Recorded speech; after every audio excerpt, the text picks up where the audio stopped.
Hello there, just thought I would check in with you all and do a bit of an update just to point you to some areas of research I've been up to and other things. As I haven't been around much on YouTube because I was having a break. Thanks to all the new subscribers, they have gone up quite a bit since I last looked and was on here, which was a couple of months ago maybe.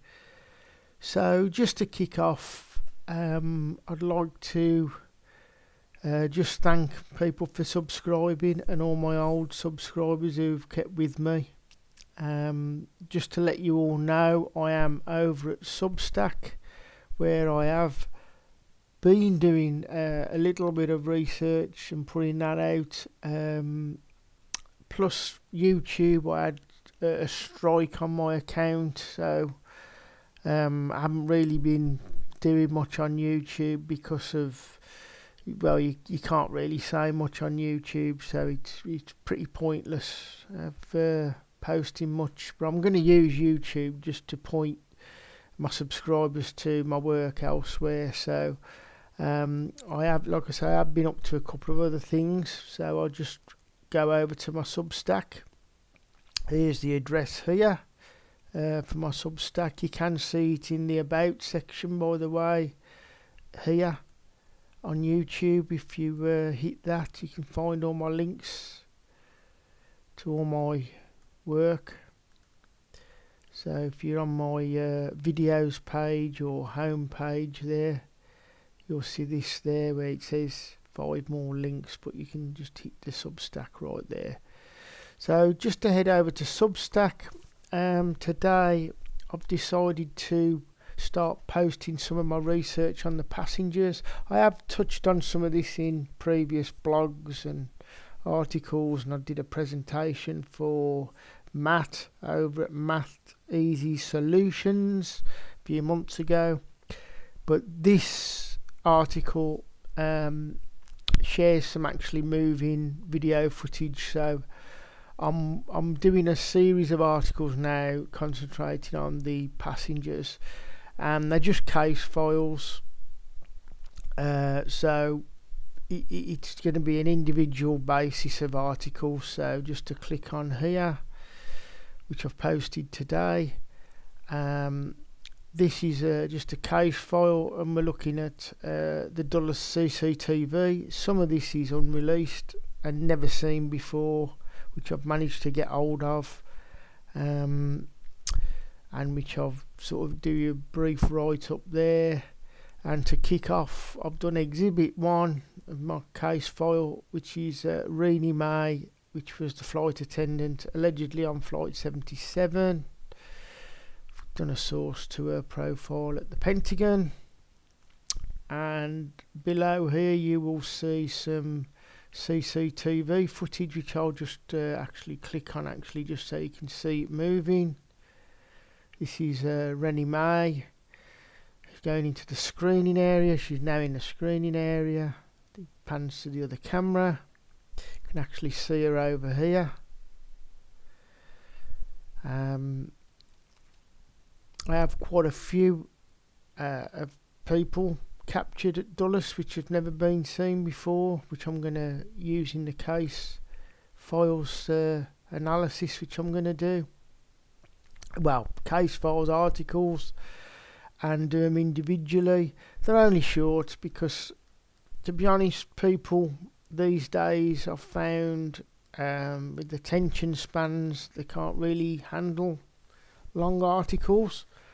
So I've just been doing more short burst of information for people to consume, which makes it a little bit easier for them to digest, because sometimes I have to keep in mind I've been at this for like 15-20 years, and you know, some people are new to this and it can get a bit too much for them.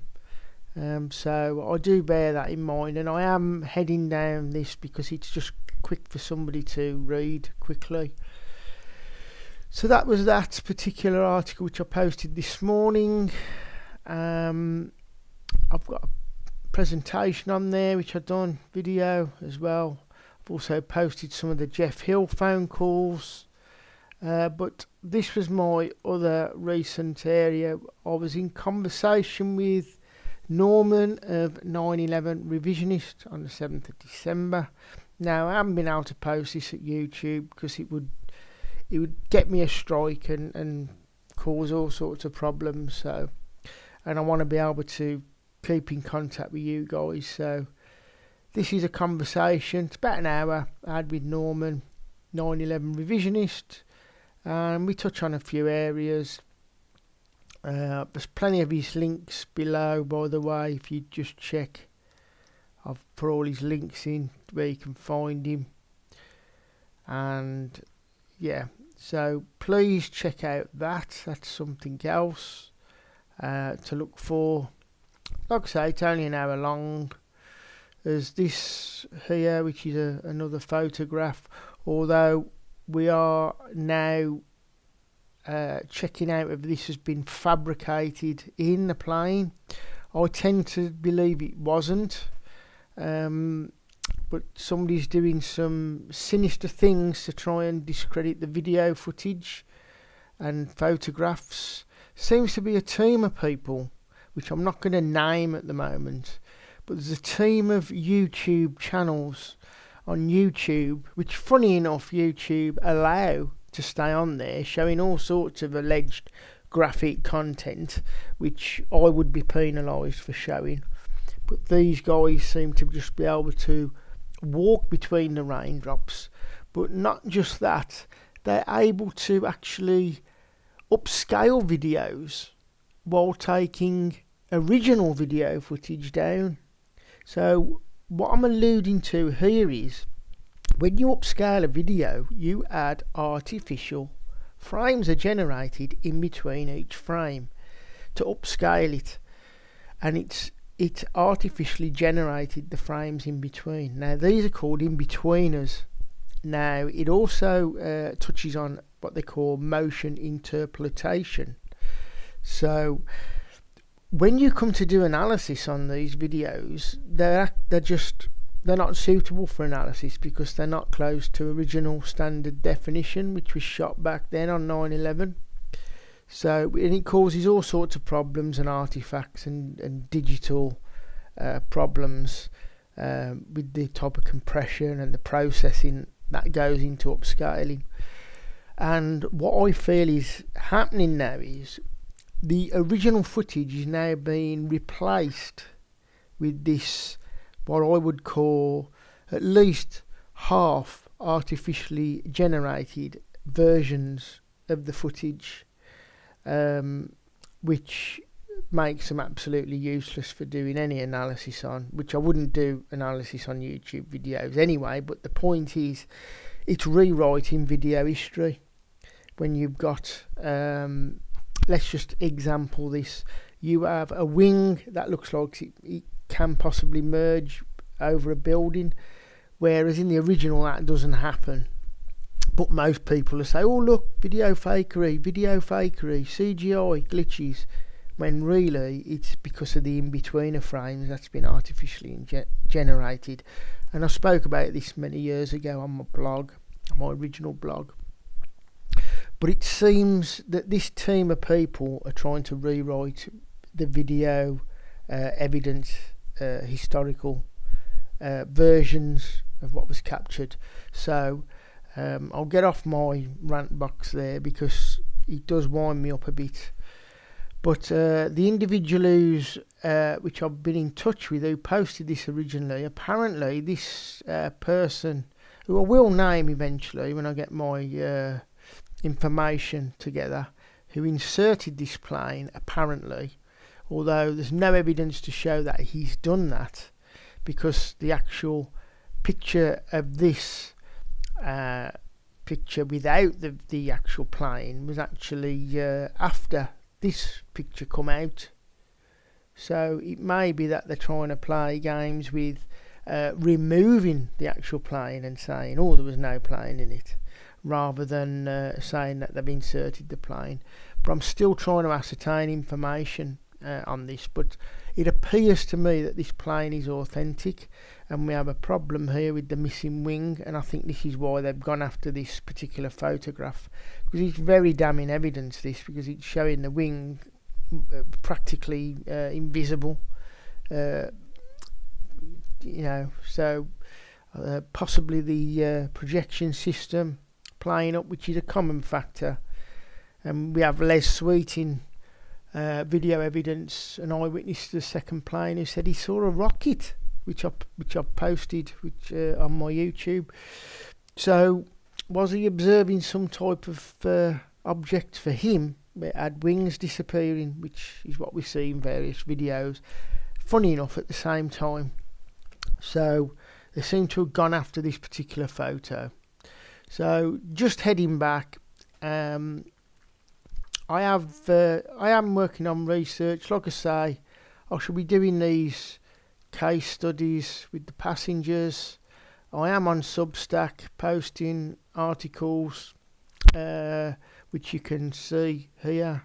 If you click on that, it runs all down through them.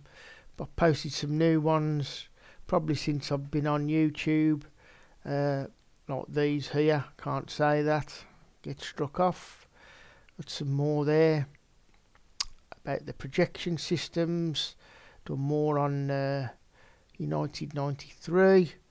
A lot on the cloaking capability, illusion technology as well. Done another one here about the problems with the light reflection off the plane, which is very, very damning evidence. When you look, it should be in complete shadow there, yet at this point in time it just looks like a dark black whale, so to speak. More problems here with the wing when it should be in shadow there, which is totally inconsistent. Same under the underbelly, should be there, colouring on the opposite side, not really highlighted too well. Same in the Carmen Taylor picture there. Look, it's now the difference with the Carmen Taylor and the other picture I just showed you, which was said to be manipulated, they try and pass this off because it's merging into this grey background. But the trouble is with the other picture, they can't pass that off because that should be in shadow, that wing, and it's actually the background is the sky, which is blue, so it should be in shadow and there shouldn't be no colour merging. So same with the Lou Korshine or Korchesny video there, missing wing. So here's my Norday one, which some guy named Blue Bacon reckons is just compression, although the evidence is overwhelming. It has nothing to do with compression. This is the eyewitness here who says he saw a rocket. I'll just play this for you. Well, when we came down here, I see a rocket go into this one.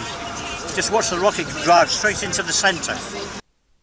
So was Les Sweeting, was he observing what we've put there with the Norday? Thanks to Matt, merge that for me, where the wing disappears. So the question is, was Les Sweeting witnessing the projection, image projection issues with the wings? And it sounds like he's seen a rocket, which if you've looked at a rocket, they don't have wings. So he's obviously interpreted, by the look of it, when the wings are disappearing, as a rocket, not a plane. Perhaps that's why people saw small planes, and some people thought they saw a missile. So I've attached articles to this about the illusion reality and other articles, because I wrote a bunch of articles on them, and they're worth a read if you're interested in that area of 9/11. So I'm going to leave it there. I will try and catch up with you all again soon. If I don't, I hope you all have a great holiday season and a good new year. I hope you have a restful time and a nice relaxing time as well. Enjoy your family, enjoy your friends, and I hope to catch up with you in 2025 if I don't catch up with you before. And have a great time and be safe, everyone, and speak to you all again soon. Bye for now.